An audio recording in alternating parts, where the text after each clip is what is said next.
But a 2006 HSBC report found that the biggest rise in housing values is taking place in what they call a bubble zone, with housing overvalued by as much as 40%, creating an illusion of trillions of dollars of inflated wealth. Yet for many Americans, reality is now spelled realty. Mr. Money, my father's been making payments on our home for years. That's called mortgage credit. And sometimes the payments may run for as long as 25 years. Years ago, when suburban families paid off their loans, they had mortgage-burning parties. Remember Archie Bunkers? Yes!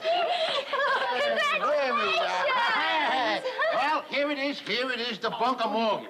The Declaration of Independence for us. From now on, we own a whole joint. Oh, 20 years? Oh. Today, most families will never pay off their mortgages because of constant refinancing. As Napoleon said to Waterloo, this is this. Okay. Now, remember when we called our homes our castles? That's a metaphor that goes back to the days of feudalism, when the lords owned the land and the serfs did the work. And a historian of debt says that what went around then is coming back now. The price of getting a home in America is to enter into a lifetime of debt servitude. In a sense, have we become serfs? You know, are working people... We've become mobile serfs in America. The families are tied to the debts, and no matter where they choose to live, they have serfdom with a free choice. And the free choice is just where you want to live and what bank you want to borrow the money from. This is truly serfdom of the 21st century, where for many millions of people there is no hope in sight. Is reaching into medieval times going too far? Not to Congresswoman Sheila Jackson Lee, who has been crusading on these issues. Feudal lords reigned, and I believe that if we don't take an SOS moment, like the stop sign at the end of the block, we're going to, if you will, throw throngs, thousands, millions of Americans into a debt that they'll never reach out of. And we also will change the whole fabric of society. It will not be the haves and have-nots. It'll be the giants and the little people. Historically, there were debtors' prisons. Now, for many, our homes have become our prisons. It's there we try to figure out how to make ends meet and keep a roof over our heads. We don't lock people up anymore, but we certainly keep them trapped at the mercy of a very powerful lending industry. We've set up a system where people are cashing out equity in their homes, which for the majority of Americans is their primary source of wealth. They're using that to chase down better interest rates because they're being ripped off by a credit card industry. We've really left people with nowhere to turn for help. Officials in the know take these parallels literally. If there's a truth-telling hero in Washington on this issue, it's this man, David Walker, our Comptroller General, who audits all federal budgets. He's been called Dr. Gloom for comparing the USA today to ancient Rome before its decline. In a 2005 report to Congress, this high-level official warns, continuing on this unsustainable path will gradually erode, if not suddenly damage our economy, our standard of living, and ultimately our national security. The financial analysts behind this new book on debt say an epic financial crisis is coming. In the 1920s, one of the things that brought about the Depression, among others, was this exuberance, this foolishness in the investment of speculative stocks.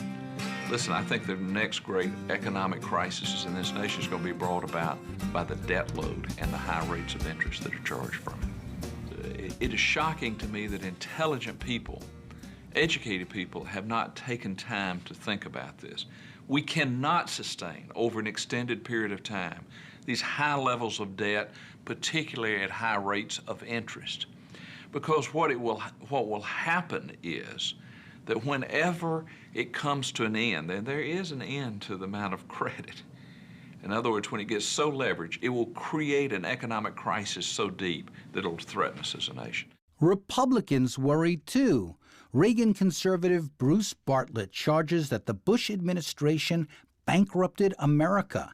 He fears a market crash when the housing bubble bursts. One of the scary things for me is that there's probably close to $1 trillion of approved credit that's sitting either in people's pockets or somewhere in their house.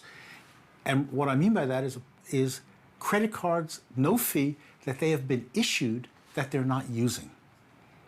Now, if the economy develops more difficulties and people have to take those cards out of their drawers or wherever they're keeping them, and they start to use them, that credit's already been approved. This is high risk, quite dangerous credit, but before somebody loses their home or has to take their kid out of school, they're going to burn through all the approved credit that exists. It is scary, and I think it could be the next bubble after the housing bubble.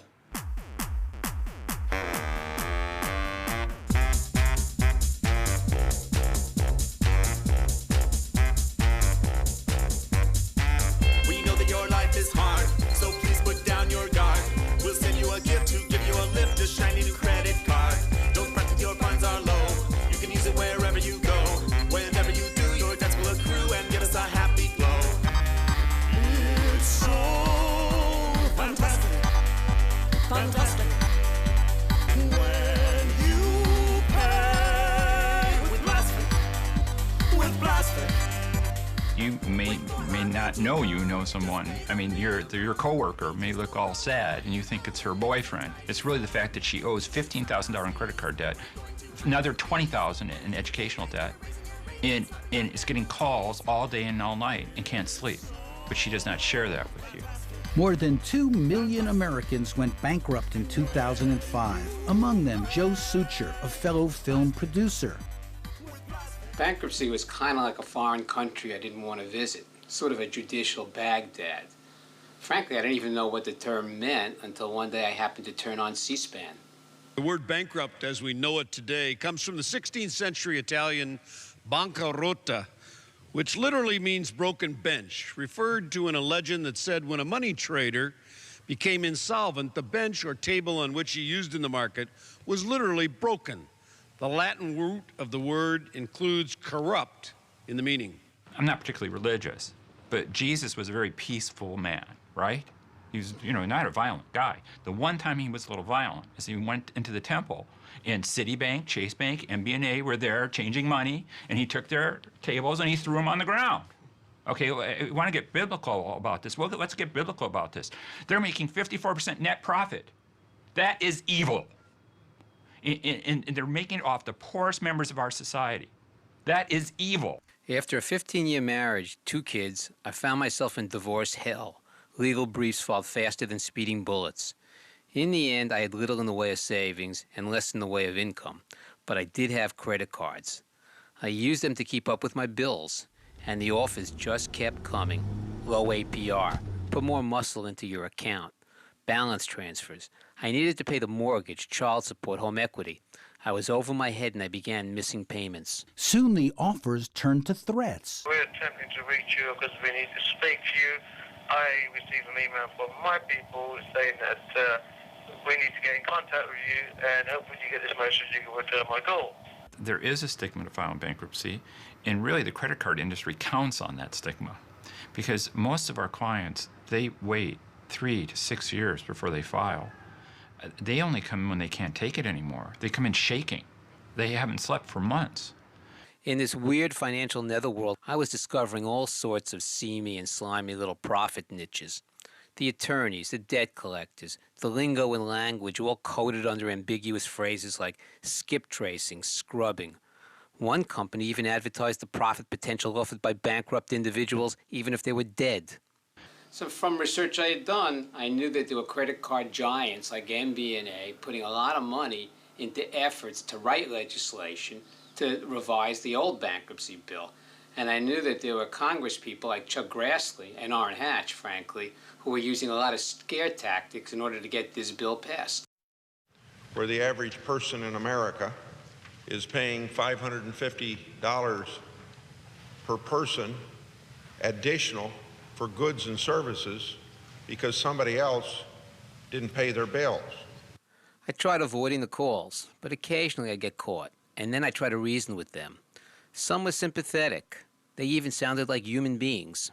I hope you better things happen for you. Well, as you know, a lot of people in this country right now are in the same position. Oh, so many. You don't even know, sir. No, the rich get richer, and the middle class stay poor. Now, the principal substantive argument we have heard here is that this bill goes too far and too fast. This really is just the same old song that we've heard now for 8 solid years as we've tried to put this bill together, and it has always had huge bipartisan support. That's bipartisan support, Democrat and Republican support.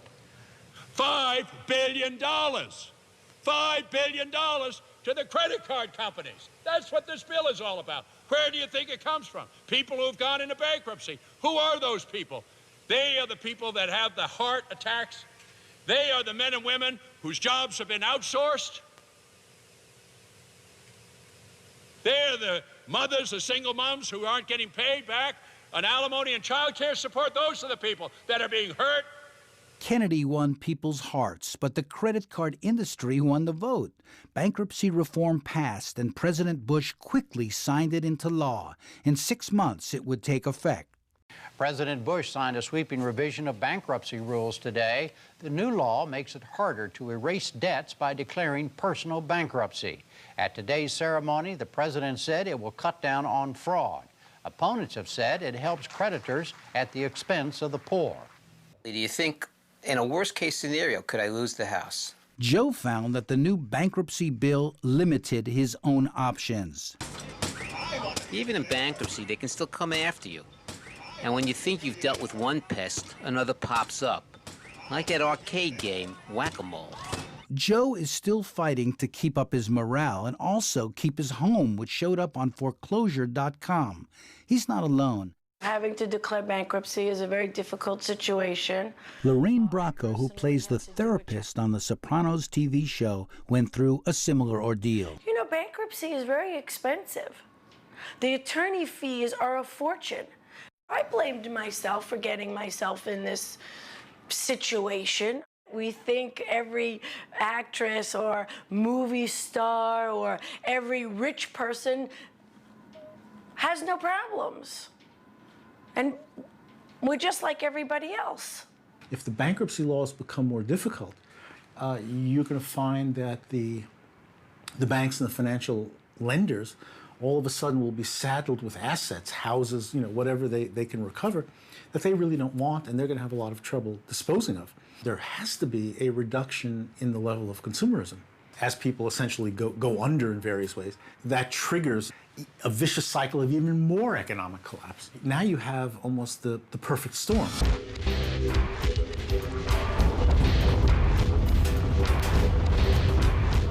The victims of Hurricane Katrina found their finances devastated, along with their homes and communities. The so-called bankruptcy reform bill passed just weeks earlier specifically ruled out floods as grounds for bankruptcy.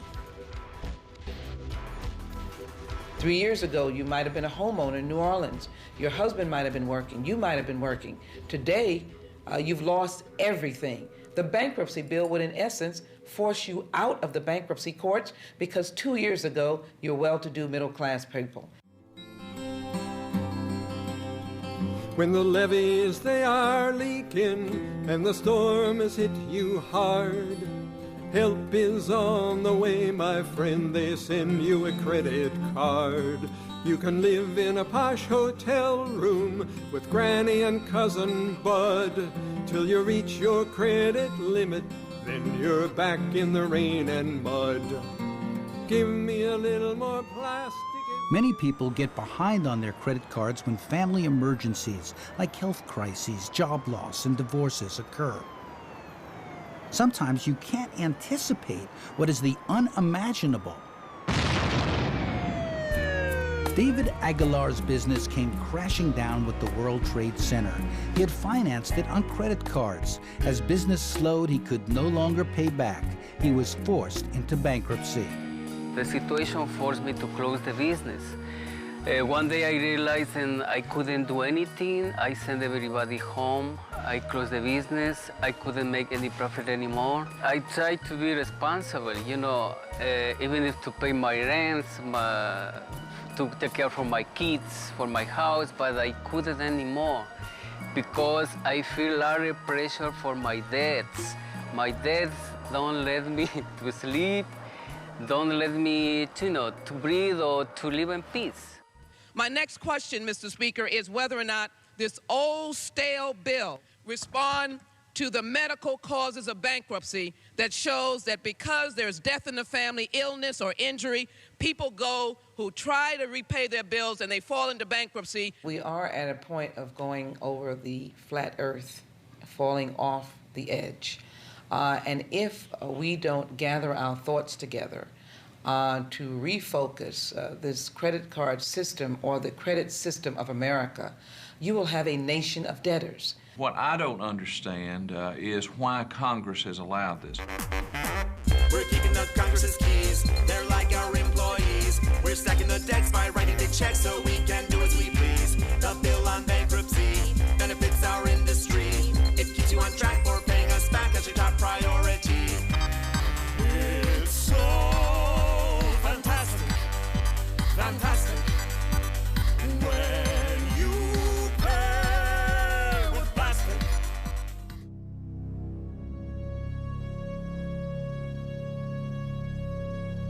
The halls of Congress, quiet, clean, official. Here's where the people's business supposedly gets done. How does money dictate policy in Washington? Well, it's unfortunate, but obviously it buys media time. It also buys constant mail efforts. And also, obviously, you support candidates who will ultimately come to the United States Congress who may vote your way. The largest contributors to political campaigns in America are the financial institutions. The second largest contributors are large real estate developers. That means that if you're running for office, you have to get elected by promising to support policies that are supported by the real estate sector and by the financial sector that lends to the real estate sector. So the politicians are pretty much bought. And the credit card industry is the leading profit engine of the banking industry, generating pre-tax earnings of over $30 billion annually. Some members of Congress do worry about the debt problem. They know we are living on borrowed money and borrowed time. This is a multi-billion-dollar industry. They are making more dollars on the excessive fees than they would at any time on the alleged goods that you are supposed to be buying. This is, of course, a calamity waiting for the Congress to wake up and provide some relief. Some have stood up to the card companies in fiery hearings. Since this bill was written, Mr. Speaker, Enron, WorldCom, Adelphia, United Airlines, LTV Steel, Kmart, Polaroid, Global Crossing have filed bankruptcy, and they did not have to use a means test. Does the time has expired. Bill deal with the loan sharks